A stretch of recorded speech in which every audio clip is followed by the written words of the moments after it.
WhatsApp in sports क्या हो रहा है, क्या गर्मा गर्म खबर है। गर्मा गर्म खबर सबसे पहले ये है कि सबसे पहले तो जिस तरह मौसम अच्छा कहा फैसल ने ये कीवीज से पूछना पड़ेगा कि मौसम कितना अच्छा है, बिकॉज मैं अभी कमेंट्री में सुन रही थी कि रोस्टेड कीवीज दिख रहे हैं कराची के इस मैदान पे, because it is really very hot right now. और आहिस्ता आहिस्ता ज़रा थोड़ा सा जब सूरज अब ढलना शुरू हो गया तो मौसम बेहतर हो जाएगा। But talking about this match particularly New Zealand और पाकिस्तान के खिलाफ तीसरा वनडे, टॉस जीतकर जो है वो न्यूजीलैंड ने फील्डिंग करने का फैसला किया। कौमी टीम के पास तीसरा वनडे जीतकर सीरीज अपने नाम करने का जो है वो पूरा एक सुनहरी मौका है। पाकिस्तान ने आखिरी बार न्यूजीलैंड के खिलाफ 2011 में सीरीज जीती थी। तीसरे ओडीआई में कौमी टीम ने 3 तब्दीलियां की हैं। फास्ट बॉलर हारिस रऊफ को आराम दिया गया है। एहसानुल्लाह जो हम बात कर रहे थे इंजरी के सबब टीम से बाहर हैं। उसामा मीर दूसरे ओडीआई में अच्छी बॉलिंग करने के बाद भी जैसे हम एक्सपेक्ट कर रहे थे कि उनको टीम से ड्रॉप कर दिया गया है। शाहीन आफरीदी, मोहम्मद वसीम जूनियर और शादाब खान टीम में शामिल हैं। कप्तान बाबर आजम कहते हैं कि कराची विकेट में दूसरे 290 रन का स्कोर भी मैच विनिंग हो सकता है और फॉर्चुनेटली पाकिस्तान बैटिंग पहले कर रहा है, तो लेट्स सी पाकिस्तान 290 बनाता है नहीं बनाता। लेकिन जैसे हम कल लाला से बात कर रहे थे, उसामा मीर का टीम से आउट होना फिर वही उन चीज़ों की तरफ हमें ले जाता है कि शायद फेवरेटिज्म है, शायद जो नए प्लेयर्स आते हैं बेंच से उनको पूरा चांस नहीं मिलता। We'll talk about it later because Osama looks to be a proper leg spinning option which we are going to need in the World Cups and Asia Cups, तो उसके बारे में डिटेल में बात करेंगे। बिल्कुल जी। और जहां रैंकिंग की बात कर रहे हैं तो फखर जमान की आईसीसी वनडे रैंकिंग में बड़ी छलांग, जाहिर सी बात है कंसेक्यूटिव जो है वो सेंचुरीज बनाई 2 और दूसरा तो 180 का स्कोर था।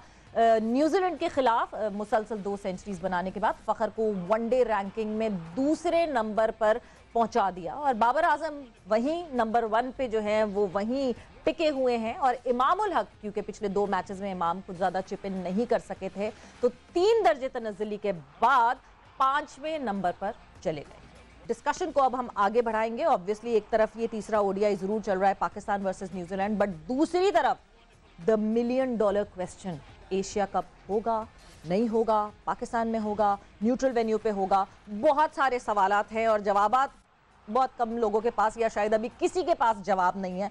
सो इस टॉपिक पे डिस्कस करने के लिए स्पेशली हमने दरवाजा खटखटाया कि हमारे जरा बात हो और पता हमारा चले। वो वाहिद चैनल होगा जहां इंडियन और पाकिस्तानी दोनों पर्सपेक्टिव्स आ जाएंगे point of view because of the guests that we have lined up today। बिल्कुल। सो हमारे साथ जो है इस वक्त मौजूद हैं के श्रीनिवास राव, उनको मैं खुशामदीद कहती हूँ, सीनियर स्पोर्ट्स जर्नलिस्ट हैं। Hello and welcome to the show. और उनके साथ हमारे पाकिस्तान से हमारे साथ फवाद मुस्तफा भी लाइन पे हैं, तो दोनों का वेलकम एक साथ कर देते हैं और दोनों अपना इंट्रोडक्शन कर सकते हैं। जी फवाद साहब खुशामदीद। हेलो जी।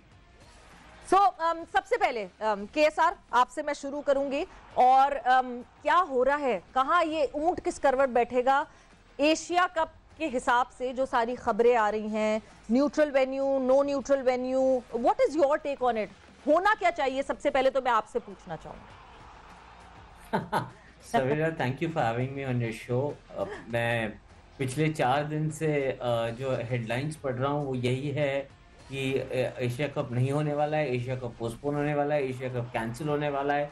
कोई कहता है 5 डे टूर्नामेंट होने वाला है। आज नया रिपोर्ट छपा है, आज कोई बोलता है नहीं सब गलत है, एशिया कप होने वाला है।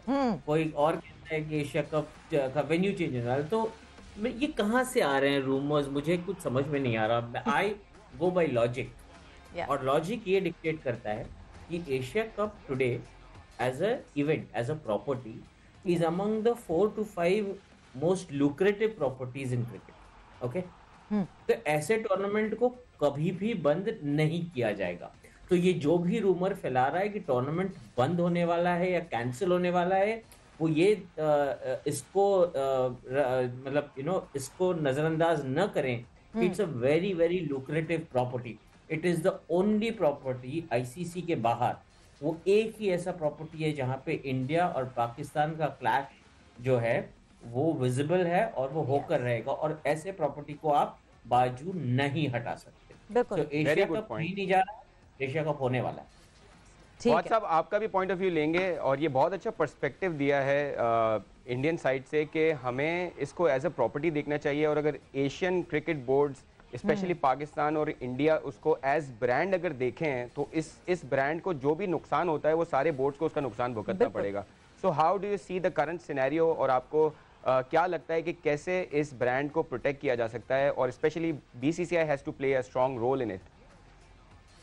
देखिए, श्रीनिवास जी ने बड़ी जबरदस्त बात की है कि असल में इस टूर्नामेंट से इंडिया पाकिस्तान का मैच होना है और बहुत ठीक ठाक आमदनी होती है। तो जहां जब आमदनी की बात होती है तो ये इतना आसान नहीं है टूर्नामेंट को कैंसिल कर देना। ये जो अफवाहें अगर आ, क्योंकि देखिए टू बी ऑनेस्ट, आईसीसी हो या एसीसी हो, जो बड़ा रोल है क्रिकेट को चलाने का, वो क्रिकेट बोर्ड के हवाले से बीसीसीआई के हाथ में है। बीसीसीआई की हर जगह ही मानी जाती है एक तगड़ा बोर्ड है, और ये खबर अगर आई है तो वहां से कहीं ना कहीं किसी सहाफी ये कि जी हम न्यूट्रल वेन्यू पे खेलेंगे में नहीं होगा, कुछ क्रिकेट बोर्ड तैयार भी हो गए हैं खेलने के लिए, तो खबर वहां से लीक हुई है।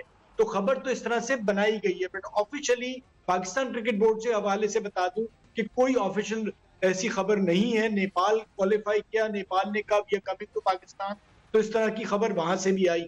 और मैं यकीन रखता हूं कि यू नेवर नो, जिस तरह से ओवरऑल दुनिया में हम देख रहे हैं सियासी तब्दीली अगर आएगी तो इस खित्ते में क्रिकेट के थ्रू आएगी। तो हमारे फॉरेन मिनिस्टर भी इंडिया जा रहे हैं, यू नेवर नो कि सारी चीजें एकदम से मुख्तलिफ हो जाएं जो सब कुछ एक्सपेक्ट किया जा रहा है। और ये न्यूट्रल वेन्यू के बजाय या पाकिस्तान इंडिया अपने मैचेस पाकिस्तान के अलावा बाहर खेलने के बजाय इंडिया भी पाकिस्तान आ जाए और पाकिस्तान भी इंडिया वर्ल्ड कप खेलने चला जाए, तो ये भी पॉसिबिलिटी है। क्योंकि अभी फॉरेन मिनिस्टर जा रहे हैं और हमने माजी में भी देखा है कि जब हालात इंडिया पाकिस्तान के बेहतर हुए तो वो क्रिकेट के थ्रू हुए, तो पॉसिबिलिटी उसकी भी है। कैंसिल होता हुआ तो मुझे मुश्किल लग रहा है, लेकिन हाँ ये जरूर हो सकता है कि पाकिस्तान इंडिया की बात मान ले, इंडिया अपने मैच बाहर खेले और बाकी टीमें जो है पाकिस्तान में खेले। न्यूट्रल वेन्यू पे खेलने के लिए अगर पाकिस्तान तैयार होता है तो मेरे ख्याल से काफी मुश्किल फैसला होगा पाकिस्तान के लिए। ठीक है, यानी हम हाइब्रिड मॉडल की बात करें, फवाद साहब जो आपने बात की वो हाइब्रिड मॉडल जो कि बार बार जिसकी सेठी साहब भी बात कर रहे हैं, बट केएसआर अगर मैं आपसे हाइब्रिड मॉडल की बात करूं, अगर हम लेट्स अज्यूम के हाइब्रिड मॉडल पे बात बैठती है और वो एक आइस ब्रेकिंग वो एक बनता है कि नहीं जी ये this is the middle way, let's do it this way, how would it be managed? Because hybrid क्या होगा फिर, दो ग्रुप ऐसे बनेंगे कि एक ग्रुप जो है वो न्यूट्रल वेन्यू पे खेलता रहेगा और एक ग्रुप पाकिस्तान में खेलेगा। वुड इट बी वायबल अगर मैं अब ब्रॉडकास्टिंग की तरफ सोचना शुरू कर दूं? और एक सवाल इसी में ऐड करें अगर केएसआर साहब के, हमें यहाँ पे क्या फीलिंग्स हैं, पीसीबी क्या सोचता है वो तो पता है, लेकिन बीसीसीआई की तरफ से क्या थिंकिंग है वो भी अगर आप हमें एक्सप्लेन कर सकें। जी सी एक चीज को आप यहाँ पे ध्यान रखिए, इसको आप इग्नोर मत कीजिए कि at the end of the day PCB क्या सोचता है, बीसीसीआई क्या सोचता है, वो सेकेंडरी है। इंपॉर्टेंट है कि फैन क्या सोचता है, ओके? और आपका जो प्रॉपर्टी है वो वायबल होगा या नहीं होगा ये फैन डिक्टेट करता है और कोई और डिक्टेट नहीं करता है इस चीज को। तो अगर आप उस नजरिए से आप इसको देखेंगे तो एशिया कप जो है ये बहुत ज्यादा वायबल प्रॉपर्टी है। मैं ऑलरेडी कह चुका हूँ कि it's a very lucrative property. तो आप इसको एक मिनट के लिए क्रिकेट बोर्ड्स को बाजू रखिए, I will come back to that also, but आप क्रिकेट बोर्ड्स को भी फिलहाल इसमें बाजू रखिए। आप इसको प्योरली एज अ प्रॉपर्टी देखिए। मैं ये हमेशा से कहता हूँ, मैं सवेरा से इस बारे में पहले भी बात कर चुका हूँ कि आप वर्ल्ड में क्रिकेट कहीं पे भी कोई भी लेवल का क्रिकेट आप प्रोड्यूस कर रहे हो एज कंटेंट, वो अगर इन सब कॉन्टिनेंट में जो है इंडिया, पाकिस्तान, श्रीलंका, बांग्लादेश, ये देशों में अगर वो क्रिकेट कंज्यूम नहीं हो रहा है तो उसका ग्लोबल वैल्यू नहीं है। जो कंजम्पशन है क्रिकेट की वो हमारे यहाँ है। इसीलिए एशिया कप का एक वायबिलिटी फैक्टर और एक ल्यूक्रेटिव फैक्टर जो है वो बहुत बड़ा है। तो ये टूर्नामेंट पाकिस्तान में होगा या कहीं और होगा, इससे कोई फर्क नहीं पड़ता। ये शाम के 7 बजे से 7:30 बजे के बीच इंडिया में या पाकिस्तान में या श्रीलंका में या बांग्लादेश में प्राइम टाइम टेलीविजन पे इसको कंज्यूम किया जाएगा, ये मायने रखता है। ग्राउंड में इसकी जो ग्राउंड रेवेन्यू आती है, आप टिकटिंग से बात कर लें या ना, ये सब इमोशनल चीजें हैं। इवेंचुअली जो प्रॉपर्टी की वायबिलिटी है ये टेलीविजन के माध्यम से और टेलीविजन के स्टैंड पॉइंट से है, और वहां पे ये प्रॉपर्टी बिकनी है। मैं आपको गारंटी देता हूँ it is among the most lucrative properties.